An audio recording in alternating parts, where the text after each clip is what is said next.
This is the Hot Zone. Engaging with the news in a whole new way, international war correspondent Chuck Holton brings insight into areas of crisis and lets you help those affected.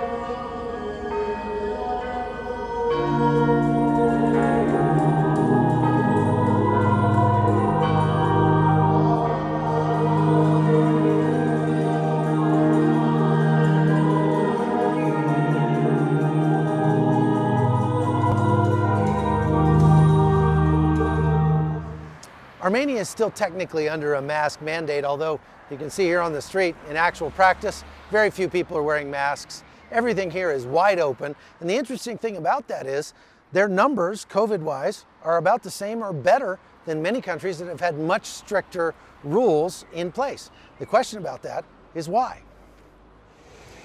This is the Geghardt Monastery, and I'm generally against littering, but I have to show you this because in this case, I think it's kind of amusing, if not appropriate. It's the screw your mask mandate tree right there behind me, all over this trail. People are hanging their masks up and saying, not doing that anymore. Okay. I think what I like most about this whole mask situation here in Armenia, and the fact that basically nobody's wearing them, is just that it proves that a culture can get back to normal and you can just live your life.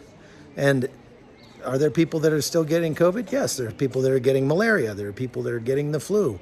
There are people that are getting all sorts of sicknesses. And we shouldn't be forced to completely change our culture and our lives in order to, unless it's Ebola or something that's going to kill everybody. And people here are proving that it can be done. I like that.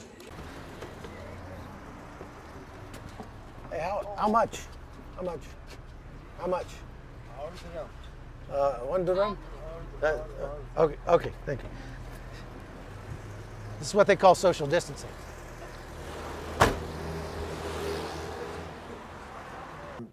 Describe to me what it has been like over the last year with the COVID crisis here in Armenia.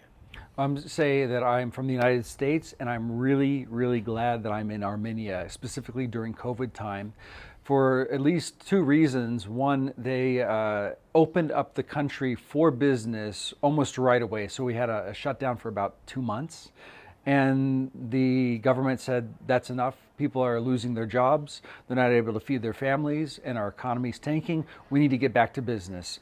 And so we've basically been free almost the entire time of COVID to shop, do the work, and that's been really good for us.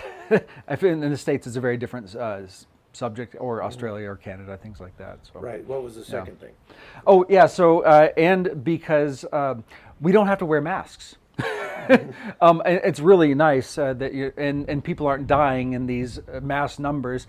We haven't been wearing masks for months and months, and really the numbers have not gone up significantly. They've actually stayed stable or gone down.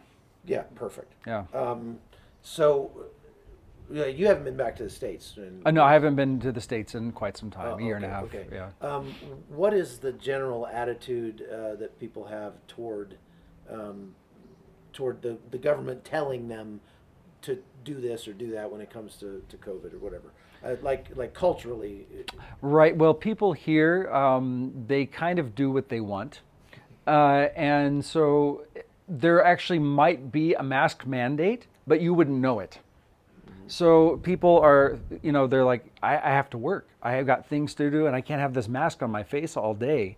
I need to breathe. I need to, do my job. So people just don't do it. And really, there's other more important things that the government needs to deal with than trying to make sure everybody has a mask on. And like you said, the numbers have not been super high. Oh, no, not at all. What's the push for as far as vaccines goes here? So they're offering vaccines right now, and they're free, from what I've heard and understand. And there's not been a huge push. And in fact, most people talk about it, and everybody I talk to says they don't actually want the vaccine. And they have Sputnik and the French one. I forgot what the name was, but there's two that they offer that I know of. But it's not really being forced upon anybody. The Hot Zone is produced by Amy Holton and Livefire Media. Copyright 2021.